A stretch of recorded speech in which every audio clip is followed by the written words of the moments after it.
Nagalo ito. Itong Ayan. ganyan ang inubos. Itong ganito? Oh, ito. Eh bakit ito lang ito ang pitong ganito ang ininom ni RJ? Tsaka dalawang gin. Hinalo niya. Inom niya soba tsaka yung tawid niya. Pero talagang sa di ba sabi mo nga sa akin, di ba, na ano na talagang nung bago pa siya namatay, nagsabi na sa iyo, di ba? Kahit may sasawa.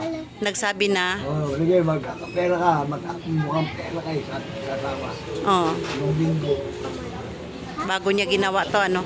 Pero may kinuwento sa akin si Katyo, nung namatay din daw yung kuya niya na si Ronron, isang linggo pa lang daw, nagsabi daw na parang sinasabi daw ng kuya niya na gusto siya na sumunod.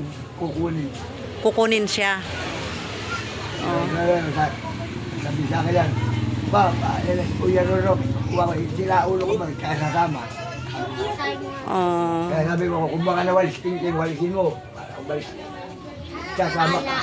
Ayan na siya, ayan na siya. Sabi niya, kakapatay lang yan, di ba? Isang linggo pa lang. Nalibing. Kasi yan dyan. Nagsiselos yung kuya niyang namatay dito. Kasi nga ito pinakamalapit sa iyo eh. Ay, hindi. Naalala mo ba nung diyan kayo sa ilog, nung ikaw ang tagabantay ng mga bakal ng engineer diyan, bata pa siya, di ba? Oh.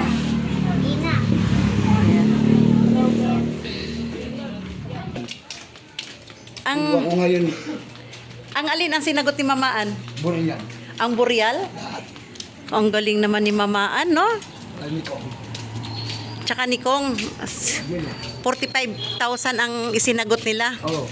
Ang galing. Pasalamat talaga tayo kay Mamaan. Talagang may makataong puso talaga. Ayan na, pakidala tayo.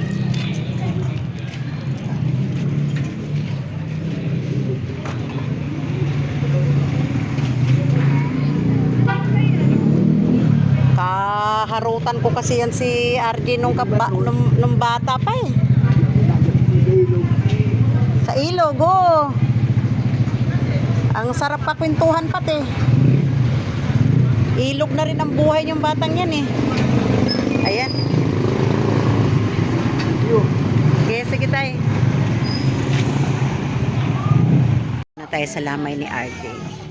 Wala pa gaanong tao. Ang ganda ng buhay, oh. Ayun.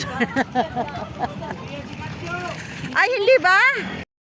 So, ayan mga kalungsod, dumating na yung aking sesto na in order. Ayan yung, ayan, dumating na yung aking delivery para ibigay ko doon sa lamay sa kay RJ. Yan si RJ mga kalungsod, minsan ko na yan siyang pagay tinulungan sa maliit lang naman na halaga. Pampers lang sa anak niya at sa gatas. Ngayon nag-away ata sila ng mag-asawa. Parang na-stress siya sa asawa niya. Parang marami ata siyang problema sa asawa niya. Hindi niya nakayanan.